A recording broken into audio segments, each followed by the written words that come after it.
is taken when he emerges to greet a group of Hitler Youth. For all those young people, many of whom will still lose their lives in this fight. In the final days of the Third Reich, the Nazi regime made a desperate, unthinkable move. It sent its children to fight. Among them was 12-year-old Alfred Czech, a boy hailed as a hero and personally awarded the Iron Cross by Adolf Hitler himself. But what became of this child soldier after the cameras stopped flashing and the regime he fought for lay in ashes? This is the story of his award and the tragic fate of the German youth mobilized for total war. The Iron Cross of 1939. In many countries, some awards have become cultural symbols in their own right. These awards are presented to select individuals who are recognized as heroes. In the United States, for example, you have the Medal of Honor, the highest military award for valor. In the United Kingdom, it's the Victoria Cross, an award that carries immense prestige. And in Germany, it's the Iron Cross. Instituted in 1913, during the War of the Sixth Coalition, the Iron Cross is a military award for bravery and honor. And today, the Iron Cross remains a symbol of military prowess and courage. Not every great German history has been bestowed with this noble award, but only those who showed extraordinary bravery in the face of adverse situations. The Iron Cross of 1939, that is, the Iron Cross used during the Nazi regime, was awarded to soldiers of all ranks, and it became a symbol of bravery and military honor in World War II. All awards carried the authority of Adolf Hitler, the head of state and commander-in-chief of the armed forces. Physical presentations of the Iron Cross were usually handled by senior officers in the Wehrmacht, the Waffen-SS, or other branches. A soldier would be recommended by his immediate commander, higher command would approve, and under Hitler's authority, the award would be issued. And on rare occasions, Hitler himself personally presented the award to recipients who had achieved notable victories or symbolic importance. Often, these individuals were invited to the Reich Chancellery in Berlin to receive the decoration directly from him. And on some occasions, Hitler issued the award at his headquarters, the Wolf's Lair. And unlike most adult recipients of the award, 12-year-old Alfred Czech was brought to Adolf Hitler's bunker in Berlin to be honored. But how did young boys get into the front line? And what did Czech do to be awarded the prestigious Iron Cross? The lost children. Being a child in Germany in the 1930s was terrible. Imagine it. The country is still reeling from the devastating effects of World War I, and for many youngsters, life revolves around simple pleasures like playing outdoors, going to school, and belonging to a club. Groups like the Boy Scouts have provided adventure and friendship for generations. But something darker was brewing. When Adolf Hitler came to power in 1933, he grasped a grim reality. To secure the future, you must capture the hearts and minds of the young. While hundreds of thousands of children belonged to traditional youth organizations, the Nazis had already been creating their own movement. From 1922, they maintained a youth wing, not to teach knot tying or nature law, but to prepare future soldiers for paramilitary service. This wasn't merely another pastime, it was an assembly line for loyal followers. As the Nazi Party consolidated power, the Hitler Youth expanded rapidly. In their sharp uniforms, they marched in stirring parades. By the end of 1933, their numbers had ballooned to more than 2 million. They set about dismantling rival gentler youth groups, leaving the Hitler Youth as the dominant option for German children. The real aim was cunning and heartbreaking at the same time. The Hitler Youth acted like a Trojan horse, slipping Nazi ideas directly into family life. Children were surrounded by propaganda, taught to see the Führer as a paternal figure and the Reich as their true family. That indoctrination corroded household trust. There are heart-rending accounts of youngsters saturated with Nazi teachings, reporting their own parents for critical remarks. The intimate bond between parent and child was eroded, replaced by blind devotion to a cruel ideology. Then war broke out. As it dragged on, the grim purpose of this grooming became painfully clear. Boys who had spent weekends marching and learning to shoot were now summoned to fight. They weren't merely young soldiers. They were children, steeped in Nazi doctrine from infancy, primed to obey without question and to fight with fanaticism. As Germany's situation worsened, the age of conscripts dropped. By 1943, every boy aged 17 or older faced conscription. In 1945, as defeat loomed, Nazi leaders sank into new depths of desperation. They began sending boys to the front. Many were only 10 to 13 years old, taken from the junior section of the Hitler Youth, the Deutsches Jungvolk, the German young people. Imagine a 10-year-old you know. Imagine handing them a uniform and a rifle nearly as big as they are, and ordering them to hold back the advance of the world's mightiest armies. These were not soldiers in any meaningful sense. They were children on near-certain suicide missions. Their lives were squandered in a final, futile bid to buy time. If a boy showed fear, hesitated, or tried to flee, the punishment could be swift and brutal, even execution by his own superiors. For those who survived, the ordeal didn't end. Captured by Allied forces, they were often met with a complicated mixture of pity and hostility. Children who were at once innocent victims and instruments of an enemy state. One of these boys was Alfred Czech, the boy and the broken Führer. Alfred Czech was born on October 12, 1932, in Zlatnik, in present-day Poland. In 1942, when he was about 10 years old, he joined the Deutsches Jungvolk. Acting as messengers for the civil defense during the war, the Jungvolk contributed to the German war efforts by gathering materials such as paper and scrap metals for recycling. However, some of these boys were forced to join the Hitler Youth and were added to the tank close combat squads and given handheld weapons to attack enemy tanks. In the Battle of Berlin, for example, some of these boys were seen fighting in their Jungvolk uniform. Thousands of them died. In his home in Goldenau, Czech was on the front line. Seeing a group of German soldiers badly wounded by a grenade attack of the Red Army, young Czech leapt onto his father's wagon and raced toward the sound of battle. His heart was pounding, but he pushed forward. On his first brave trip, he managed to bring 8 wounded soldiers to safety. He went back into the danger again and saved 4 more. Years later, he explained that as a 12-year-old boy, he had looked up to Hitler. But at that moment, he wasn't saving those men for a leader or a flag. He did it because it was the right thing to do. He would have helped anyone, a Russian, a Pole, if they were hurt and needed saving. It was simply about being human. Czech had even handed a Soviet spy over to the police, a brave act that earned him a watch as a reward. He had actually been the one to spot and track the suspected agent earlier. What set him off was a small, strange detail.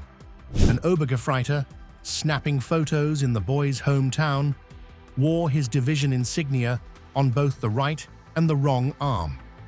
The excited youngster trailed the man until a policeman moved in, apprehended the suspect, and took him into custody. A few days later, a German general showed up at their family farm. He told Czech's parents that their son was to be taken to Berlin.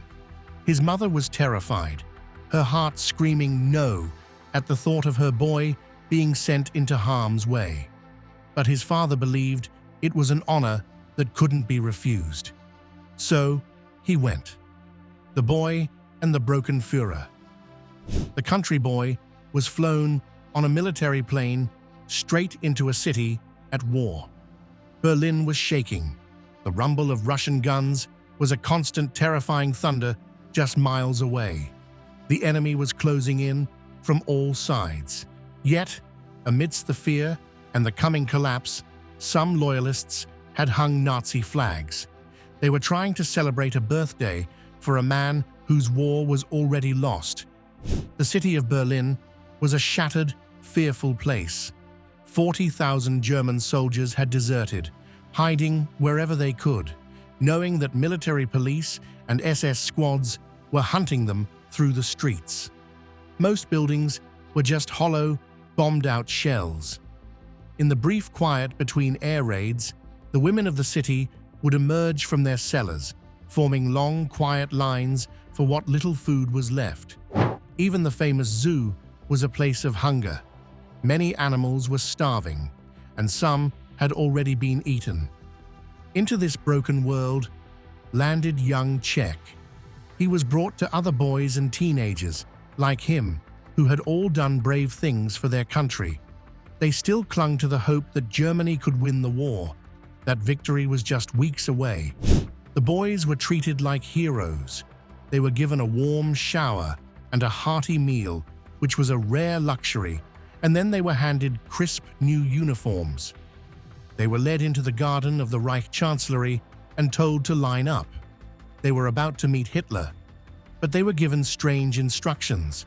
Don't stand at stiff, formal attention, and don't give the Nazi salute.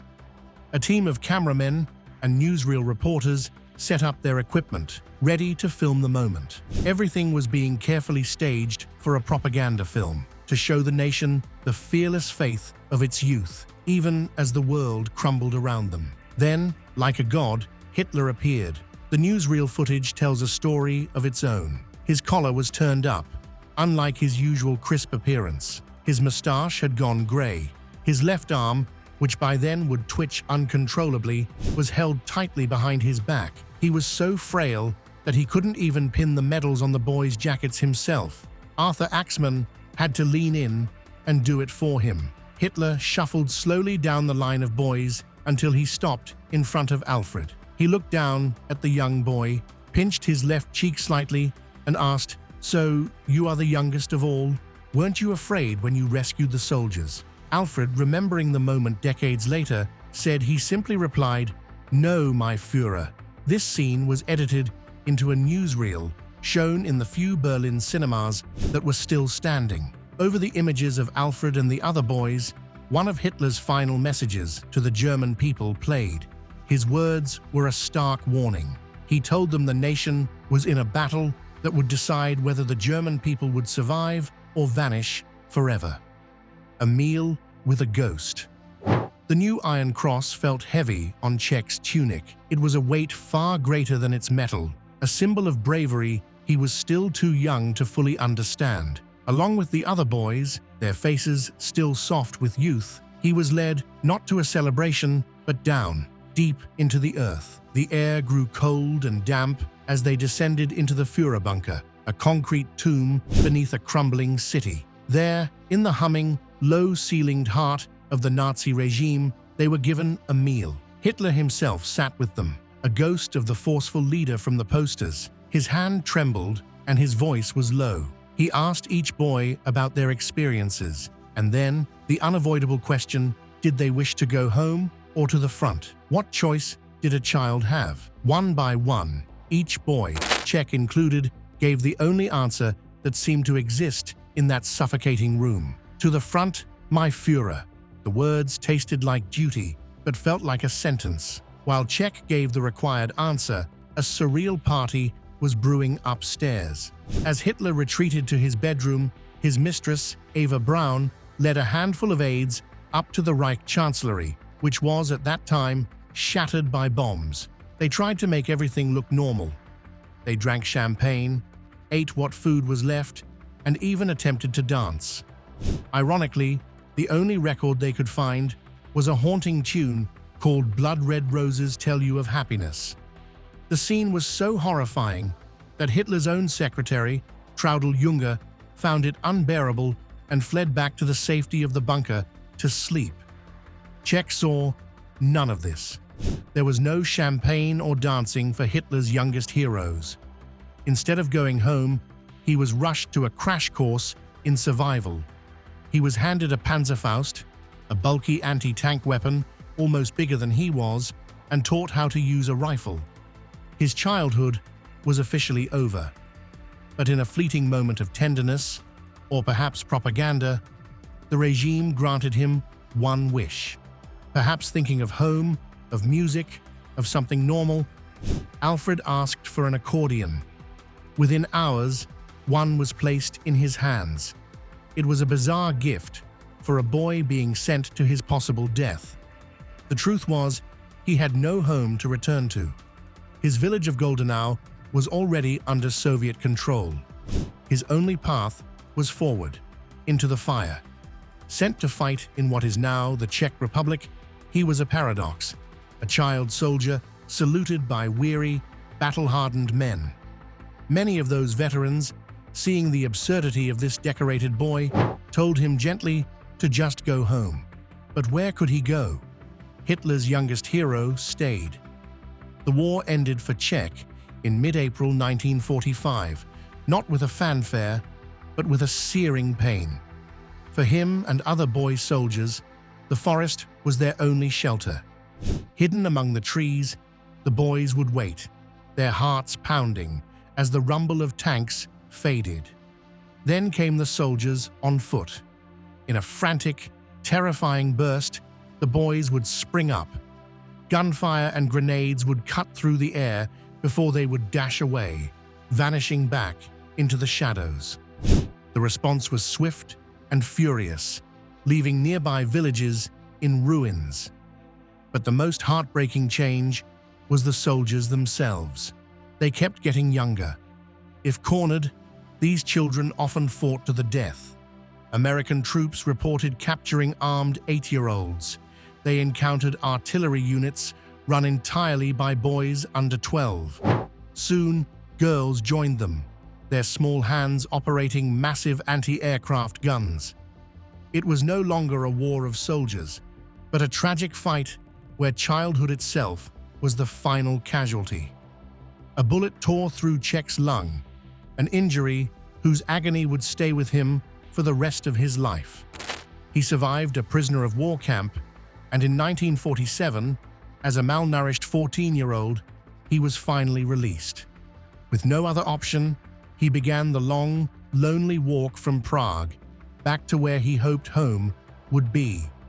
When he finally reached the family farm in Goldenau, which is now part of Poland, he was met with a silence more devastating than the thunder of artillery. His father was missing. In a final, fanatical act of defiance, the Nazi regime had thrown not just boys into the abyss, but also old men. Alfred's father had been forced into the Volkssturm, a desperate militia, and pitched against seasoned Soviet troops. He never stood a chance. 3 months after the war ended, they found his body with a single bullet hole in his neck. The Iron Cross meant nothing then. The accordion was silent. Alfred Czech, the boy who braved enemy fire to save lives, who dined with a dictator and was granted a wish, was now just an orphaned child, carrying the invisible wounds of a war he never asked for, in a world that peace had forgotten to save. Haunted by decoration. For young Czech, the Iron Cross he had once worn with such pride quickly became a ghost. It was no longer a medal for bravery, it was a brand that made him dangerously recognizable. The newsreel footage of him, a boy being pinched on the cheek by a crumbling Hitler, was now playing in a new, terrifying reality under Soviet occupation. The Polish police had a warrant with his name on it. The danger became terrifyingly real when Red Army soldiers stormed into his family home. A photo of that very ceremony was discovered. It was a frozen moment of what was now a condemned past. In a cruel act of humiliation, they forced Czech's sister to rip the photograph into pieces and eat them. It was a brutal attempt to erase history. Miraculously, when Czech was finally questioned by the police, he was released. But he was never truly free. He was now part of a shrinking German minority in communist Poland, a community viewed with deep suspicion and hostility. His homeland, Silesia, was now occupied by Poles displaced by Stalin, and Germans like Alfred were not welcome. Despite the constant discrimination that lasted for decades, Alfred felt trapped. He built a life, becoming a miner, getting married, but his heart was elsewhere. He sent application after application, begging for permission to emigrate to West Germany, each one rejected. His ticket to freedom came from an unexpected and ironic source. Following a friend's advice, he joined the very Polish Communist Party that oppressed him. The strategy worked. In 1964, the gates finally opened. Alfred started anew in West Germany as a building laborer, building a future far from the shadows of his past. He built a family too, becoming a father to 10 and a grandfather to 20, a life of creation after a youth of destruction. The original Iron Cross, he discarded it in 1945, wanting to bury the symbol that haunted him. The one he sometimes held for photos was a replica bought from a junk dealer, but he keeps the photograph, that complicated proof of a stolen childhood. It sits, framed neatly above a budgerigar's cage in his living room, a quiet, personal monument to a history that is impossible to forget, yet too complex to ever fully explain. The long shadow of a childhood. After the war, the Hitler Youth was dissolved, but its legacy lingered. For many, the organization remains one of the most chilling symbols of the Nazi era, proof that hatred and militarism can be taught, ritualized, and passed down to the youngest citizens. Yet for one man named Alfred Czech, that story did not end in 1945. It threaded through the quiet ordinariness of post-war life, into family rooms, horse-drawn carriage rides, and unexpectedly into the pages of a 2006 magazine interview. When Stern reporter André Groenewoud asked Alfred about a photograph of himself standing with Hitler, the reply revealed a complicated, almost domestic intimacy with an image most would burn. I had it enlarged to 80 centimeters by 80 centimeters, and I look at it every day. It hangs in the living room. I haven't found a good frame yet, Alfred said, as matter of fact as someone describing a favorite painting. When pressed, "No problem with a criminal's picture hanging on your wall," his answer was simple and disarming. Why? The picture is part of my life. There is a bluntness to that remark that unsettles. It's not an apology, nor a boast, it's acceptance. The kind of memory that refuses to be swallowed by shame or erased by time. Alfred's words show how history can lodge itself in human routine. An enormous photograph on a mantle, a daily glance across the living room, a quiet personal ritual that refuses public moral neatness. He had no contact with his old comrades, he told Groenewoud, and he wanted to be left alone. Still, curiosity traveled down the family line. "But my 10 children and 20 grandchildren do ask sometimes," he admitted. Retirement did not see Alfred slow down into the stereotype of an old man in an armchair. After leaving work in 1982, he found solace in the countryside. He and his wife Gertrude, married for 56 years, kept alive a pastoral routine, hitching his carriage to one of his 4 horses and taking the family out for rides, the grandchildren tucked beside them, laughter and the creak of harnesses replacing the drumbeat of a bygone youth. The image is almost bucolic, incongruous against the backdrop of his earlier life. A man who had been swept into history's fiercest currents, now steering a carriage along quiet lanes. Czech's post-war life also bore small performative touches.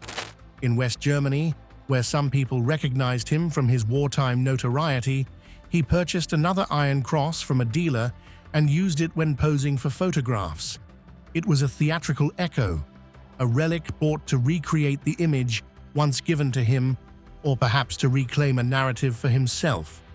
Whether this was nostalgia, defiance, denial, or something more complex, it spoke to the messy ways people live with difficult pasts.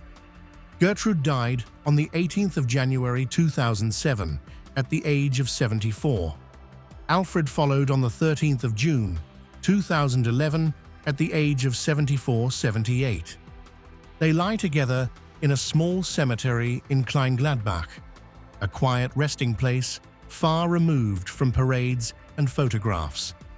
Alfred Czech's life resists tidy moral summation. It forces us to hold two truths at once: the public horror of institutions that weaponize children, and the private, stubborn reality of a man who carried those years into ordinary life.